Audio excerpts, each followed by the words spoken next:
সংগ্রামী বন্ধুগণ, আজকের এই কর্মসূচি থেকে আমরা স্বরাষ্ট্র উপদেষ্টাকে বলতে চাই, আপনি যদি নারীদের নিরাপত্তা দিতে না পারেন, ধর্ষকদের শাস্তি দিতে না পারেন, তাহলে আপনার ওই গদিতে থাকার কোন যোগ্যতা নেই।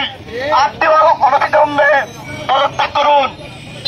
আমাদেরকে শেখ হাসিনার মতো বাধ্য করবেন না গদি থেকে টেনে হিসেবে নামাতে। সংগ্রামী বন্ধুগণ, আজকে আমরা এই সমাবেশ থেকে বলতে চাই, এই বাংলাদেশ আমার মা আমার বোনের হতে পারে না। যে বাংলাদেশে অনবরত ধর্ষণ চলছে, এই বাংলাদেশ তখনই আমাদের হবে যখন এই বাংলাদেশের একজন মা আমার বোন তাদের নিজ বাড়িতে নিজ কর্মস্থলে নিরাপদ থাকবে। সংগ্রামী বন্ধুগণ, আমরা বাংলা ডিকশনারি থেকে ধর্ষণ শব্দটি মুছে দিতে চাই। এই ধর্ষণ শব্দটি যতদিন না পর্যন্ত বাংলা ডিকশনারিতে বুঝতে না পারবো, ততদিন পর্যন্ত আমাদের সংগ্রাম চলবে। ধন্যবাদ সকলকে।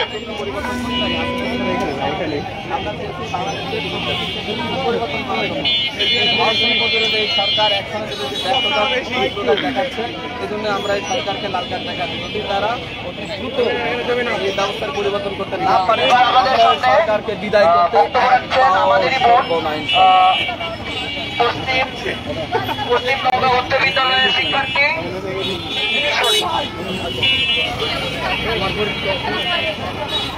আছে আছে ছোট করে লোক ছোট আমরা প্রতিনিয়ত ধর্ষণের শিকার হচ্ছি। শুধু যে আমরা মেয়েরা আমরা ধর্ষণের শিকার হচ্ছি তাই না, ছেলেরাও সমানভাবে নিরাপদ না।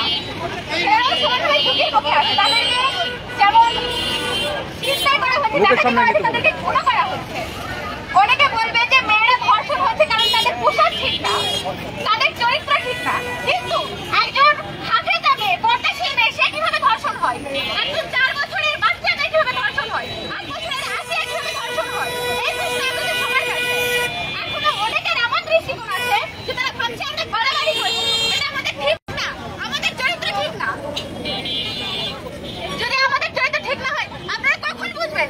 যখন আপনাদের নিজের ঘরে আপনাদের মা বোনরা ধর্ষণ হবে, তখন আপনারা বুঝবেন, তখন আপনারা বিচার চাইতে আসবেন। কিন্তু ধর্ষকের বিরুদ্ধে ধর্ষণ হওয়ার আগে আপনারা বিরুদ্ধে দাঁড়াবেন না।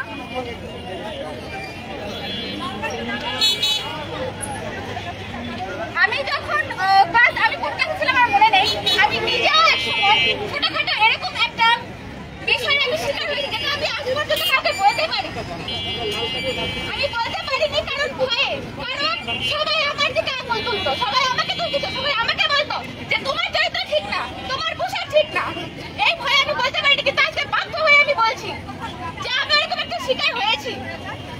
আপনাদের সবার কাছে এটা অনুরোধ যে ধর্ষক হওয়ার আগে ধর্ষকদের বিরুদ্ধে আপনারা দাঁড়ান, ধর্ষকদের বিরুদ্ধে আপনারা প্রতিবাদ করুন। আমরা চাই যে যারা ধর্ষণ করবে প্রত্যেকটা ধর্ষককে ধরে ধরে জনসম্মুখে যেন ফাঁসি দেওয়া হয়, জনসম্মুখে ফাঁসি দেওয়া হয়, যাতে প্রত্যেকটা মানুষ, প্রত্যেকটা অন্য ধর্ষকরা যাতে দেখে ভয় পায়, যাতে পরবর্তীতে এই কাজ করতে না পারে। এই কাজ করার আগে যেন তাদের হাত কাঁপে। আমরা মেয়েরা যেমন এখানে করে একটু আপনারা দাঁড়ায় যান এবং লাল কার্ড যাদের যাদের হাতে আছে তারা একটু উঁচু করে ধরে। আমরা লাল কার্ড প্রদর্শন করছি এবং আমরা আশা করছি যে আমাদের প্রিয় সংগ্রামী জনতা, প্রিয় সংগ্রামী ছাত্র জনতা, এই যে সমস্যাগুলো, আমরা আজকে এই মুহূর্তে আমাদের এই কর্মসূচি